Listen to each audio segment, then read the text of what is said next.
மாற்றம் எழுதும் புதிய பயணம்.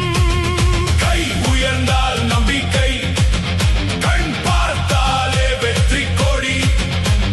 நாளை தமிழின் பாதையெல்லாம் நம்ம காலடி எழுதும் வழி. கேள்வி கேட்டால் பதில் தயார், நேர்மை மட்டும் துணையடா. மக்கள் நம்பிக்கை தோளிலே சுமந்து முன்னே போகும் தலைவரடா.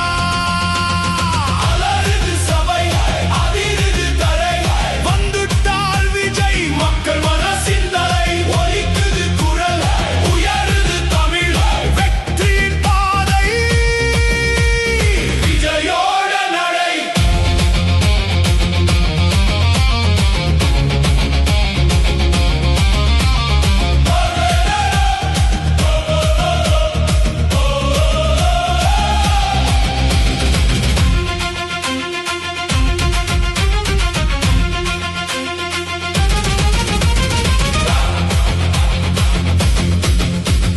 வாக்கு கேட்டால்